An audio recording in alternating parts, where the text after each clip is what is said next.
تاریخ بھی ایک عبرت کدہ ہے، حیران کر دیتا ہے۔ صوفی حیدر علی کا بیٹا ٹیپو سلطان وہابی ہو گیا ہے۔ ناظرین، یہ 1799 کا مارچ تھا۔ نماز جمعہ پڑھ کر لوگ نکلے تو منادی کرنے والے نے منادی کی، اے مسلمانوں سنو، میسور کے صوفی بادشاہ حیدر علی کا بیٹا فتح علی ٹیپو وہابی ہو گیا ہے۔ یہ اعلان کرناٹک کے مقبوضہ مضافات سے لے کر نظام کی ریاست حیدرآباد کے گلی کوچوں میں پڑھ کر سنایا گیا۔ ایسٹ انڈیا کمپنی بہادر مرہٹے اور نظام آف حیدرآباد میسور کے ٹیپو سلطان کے خلاف چوتھی جنگ لڑ رہے تھے اور یہ اسی جنگ کی تیاری ہو رہی تھی۔ ایسٹ انڈیا کمپنی کو سلطان ٹیپو کے ہاتھوں شکست ہوئی اور انہوں نے ریاست میسور کو اپنے لیے ایک بڑا خطرہ تصور کیا، تو اسے مٹانے کے لیے انہوں نے صرف عسکری منصوبہ بندی نہیں کی، وہ ہر محاذ پر بروئے کار آئے۔ ایسٹ انڈیا کمپنی نے سلطان ٹیپو کے خلاف مذہبی کارڈ استعمال کرتے ہوئے یہ بات پھیلا دی کہ ٹیپو سلطان تو وہابی ہو گیا ہے۔ اس کے بعد دوسرا مرحلہ وہابی سلطان کے خلاف فتووں کا تھا۔ ریاست حیدرآباد کے مفتی صاحبان سے سینکڑوں فتوے لیے گئے کہ صوفی حیدر علی کا بیٹا ٹیپو سلطان وہابی ہو گیا ہے اور اب اس کے خلاف لڑائی واجب ہو چکی ہے، اور اس لڑائی میں جو بھی شریک ہوگا عند اللہ ماجور ہوگا، اجر پائے گا اور ثواب کا حقدار ہوگا۔ چنانچہ جب ایسٹ انڈیا کمپنی مرہٹوں اور نظام آف حیدرآباد سے مل کر میسور پر حملہ آور ہوئی تو اس کے ساتھ وہ مسلمان جنگجو بھی شامل تھے جو ثواب دہران کی خاطر سلطان ٹیپو سے لڑنے چلے آئے تھے۔ دلچسپ بات یہ ہے کہ ایک ہی وقت میں 3 ریاستوں میں 3 اعلانات ہو رہے تھے۔ کہیں اعلان ہو رہا تھا کہ ٹیپو وہابی ہو گیا ہے تو کہیں اعلان کیا جا رہا تھا کہ ٹیپو شیعہ ہو گیا ہے۔ یاد رہے کہ ایسا ہی ایک فتویٰ 1.5 سال بعد سلطان عثمانیہ کے خلاف بھی لیا گیا، جب ترکوں سے لڑنے کے لیے برصغیر سے مسلمان فوجیوں کی ضرورت تھی اور ان فوجیوں کو سمجھ نہیں آ رہی تھی کہ سلطنت عثمانیہ اور خلیفہ کے خلاف جارحیت میں انگریز سرکار کا ساتھ کیسے دیا جائے۔ چنانچہ ایک تاریخی فتویٰ لیا گیا کہ عثمانی ترکوں کے پاس مقامات مقدسہ کا نظام اور نسق سنبھالنے کا کوئی استحقاق نہیں، اور یہ استحقاق تو اصل میں شریف مکہ کا ہے۔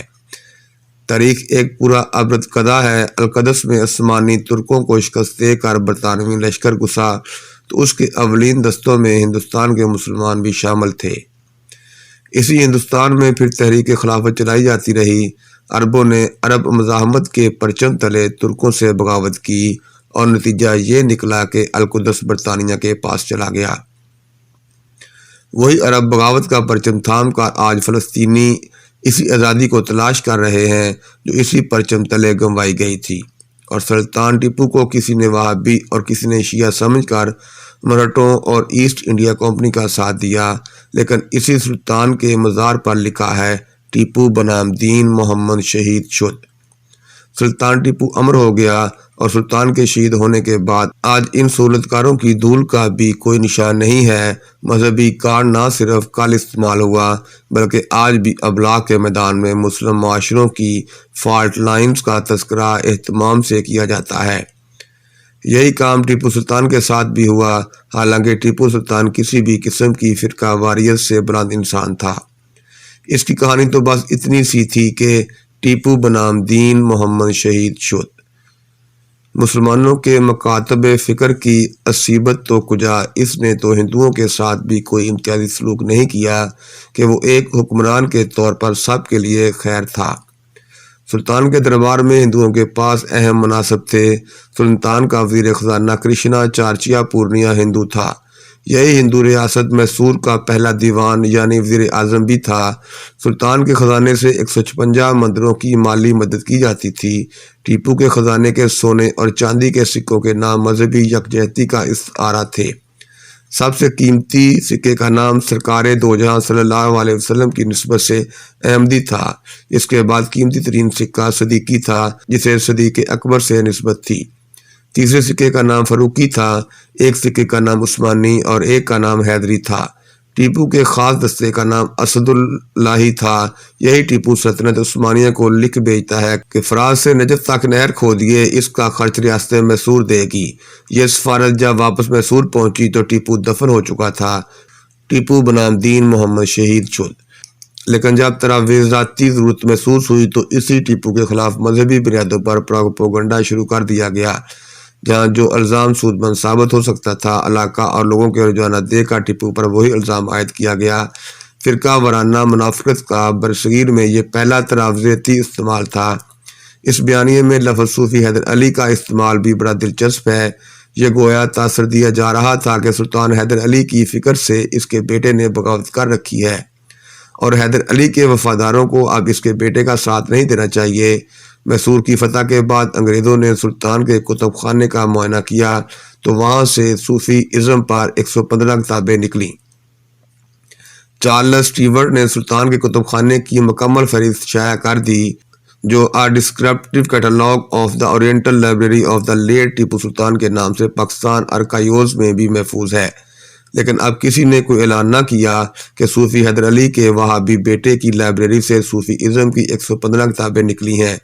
اب کی بار ایک نیا اعلان فرمایا جانے لگا۔ تخت پر اب کرشنا راجہ بیٹھا تھا اور سلطنت میسور کو غدار پورنیہ چلا رہا تھا اور اس کی سرپرستی ایسٹ انڈیا کمپنی کر رہی تھی۔ ادھر نظام آف حیدرآباد کی ریاست میں عام آدمی دل گرفتہ تھا کہ سلطان ٹیپو شہید ہو گیا اور ہماری فوج نے ایسٹ انڈیا کمپنی کے ساتھ مل کر اسے شہید کیا۔ چنانچہ اب نیا اعلان اور نیا پروپیگنڈا کیا جانے لگا۔ خطبوں میں مساجد میں بتایا جانے لگا کہ سلطان ٹیپو تو محض اقتدار کے لیے اسلام کا نام استعمال کر رہا تھا، اور اس کا ثبوت یہ ہے کہ اس کے کتب خانے میں شاعری کی 190 کتابیں نکلیں، جبکہ قرآن و حدیث کی کتابیں اس سے آدھی بھی نہیں تھیں۔ اس دور کی ریاست حیدرآباد کے علماء کرام اور مفتیان اعظام نے جو مضامین باندھے یا بدوائے گئے، کبھی ان کا کوئی مجموعہ پاکستان میں شائع ہو جائے تو 14 نہ صحیح 8-10 طبق ضرور روشن ہو جائیں گے کہ تاریخ میں مذہبی منافقت کا تراویزاتی استعمال کیسے کیسے کیا جاتا رہا۔ کاش کوئی لکھنے والا ٹیپو سلطان پر لکھے جیسے اس پر لکھے جانے کا حق ہے۔ ٹیپو بنام دین محمد شہید شد۔